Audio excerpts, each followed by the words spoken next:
महाराष्ट्र माझा, प्रत्येक गावातून आणि प्रत्येक जिल्ह्यातून थेट तुमच्यापर्यंत। माथेरान घाट रस्त्याच्या हद्दीत जुम्मापट्टी भागात बिबट्याचा वाढता प्रभाव झाल्यामुळे सुरक्षिततेचं आवाहन। कर्जत तालुक्यातील जंगल भाग वाढला असल्याने दुर्मिळ असलेल्या बिबट्या वाघाचे दर्शन अनेकदा रात्रीच्या वेळी अनेकांना झाले आहे। त्यात माथेरान घाटात चालू महिन्यात बिबट्याने रात्री वाहन चालक यांना दर्शन दिले आहे। त्यात जुम्मापट्टी येथे सायंकाळी मोठ्या प्रमाणात मोकळ्या वातावरणात फिरायला येणाऱ्यांची संख्या मोठी असते। दरम्यान खबरदारीचा उपाय म्हणून माथेरान वनविभागाने बिबट्याबाबत माहिती देणारे फलक लावले आहेत।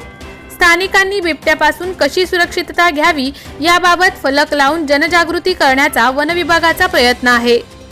माथेरानच्या डोंगरातील जुम्मापट्टी भागातील शेतकरींच्या बैलाचा बिबट्याच्या हल्ल्यात मृत्यू झाला होता। तेव्हापासून वनविभागाकडून स्थानिक पातळीवर जंगल भाग मोठ्या प्रमाणात असलेल्या गावात जनजागृती मोहीम हाती घेतली आहे। त्यात जुम्मापट्टी भागात मुख्य रस्त्याच्या कडेला रात्रीच्या वेळी बिबट्याने दर्शन दिल्याने मोठी घबराट पसरली आहे। जुम्मापट्टी या भागात दररोज सायंकाळी स्थानिक तसेच बाहेरील लोक पर्यटनासाठी येत असतात। त्या ठिकाणी मोकळ्या हवेचा आस्वाद घेण्यासाठी कर्जत पासून कल्याण पर्यंतचे लोकांची गर्दी असते। त्यात 9 वाजेपर्यंत ही गर्दी सुरू असते आणि शक्यतो रात्रीच्या वेळी आपली शिकार शोधण्यासाठी जंगलातील आवारातून बाहेर पडलेला बिबट्या कदाचित जुम्मापट्टी येथील पर्यटकांना त्रास देऊ शकतो। हे लक्षात घेऊन विभागाचे वनक्षेत्रपाल उमेश जंगम यांनी स्थानिक नागरिक, रहिवासी, ग्रामस्थ तसेच जनावरे यांनी या काळात सुरक्षितता कशी घ्यावी याबाबत जनजागृती मोहीम हाती घेतली आहे। त्यानुसार नेरळ माथेरान घाटात तसेच वनक्षेत्र अधिक असलेल्या भागात फलक लावून जनजागृती सुरू केली आहे। त्यात रायगड वनविभाग, वनपरिक्षेत्र माथेरान यांच्याकडून लावण्यात आलेल्या फलकावर स्थानिकांनी आपल्या घरातील जनावरे तसेच शेतकऱ्यांनी काळजी घ्यावी असे आवाहन केले आहे। बिबट्याचा हल्ला होऊ नये यासाठी बिबट्यापासून खबरदारीचे उपाय वनविभागाने सांगितले आहेत। त्यात सूर्यास्तानंतर शक्यतो घराबाहेर पडू नये आणि आवश्यकता असल्यास गटागटाने बाहेर पडून हातात काठी आणि बॅटरी घेऊन बाहेर फिरावे। रात्री कुत्रे जोरजोराने भुंकत असल्यास जवळपास बिबट्या असण्याची शक्यता नाकारता येत नाही आणि त्यामुळे घरातच सुरक्षित राहावे असे आवाहन केले आहे।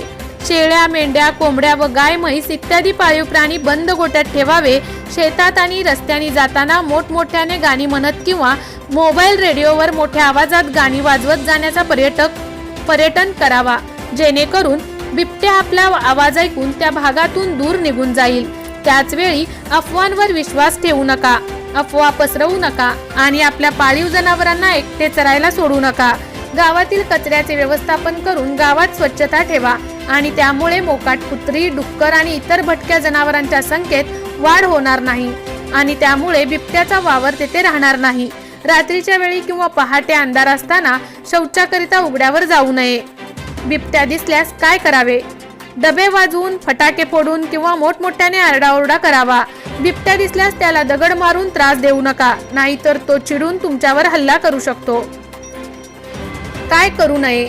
बिबट हा अन्नसाखळीचा महत्त्वाचा घटक आहे। त्याचे अस्तित्व कमी झाले तर अन्नसाखळीतील तृणभक्षी प्राण्यांची संख्या वाढू शकते व त्याचा शेतकऱ्यांना जास्त त्रास होऊ शकतो। बिबट्या हा अनुसूची 1 मधील वन्य प्राणी असल्याने त्यास इजा करणे, शिकार करणे हा वन्यजीव संरक्षण अधिनियमन 1972 मधील कलम 9 अन्वये गुन्हा आहे। गुन्हा केल्यास 3 ते 7 वर्षे कारावास आणि किमान ₹10,000 दंडाची कायद्यामध्ये तरतूद आहे। महाराष्ट्र माझासाठी गणेश पवार, कर्जत। मोठे वेनगाव येथील आयुष फार्म हाऊस, जिथे तुम्ही घेऊ शकता तुमच्या परिवारासह सुट्टीचा आनंद। निसर्गाच्या सानिध्यात आणि कर्जत शहरापासून अवघ्या हाकेच्या अंतरावर असलेलं आयुष फार्म हाऊस पर्यटकांसाठी सज्ज आहे।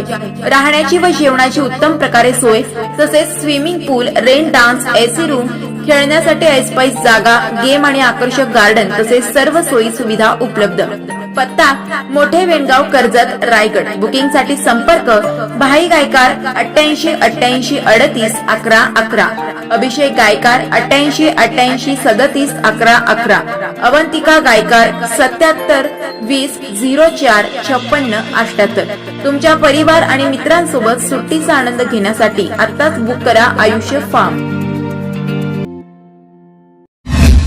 महाराष्ट्र माझाला सबस्क्राईब करा आणि बाजूचा बेल आयकॉन प्रेस करून मिळवा आपल्या परिसरातील ठळक आणि ताज्या घडामोडी.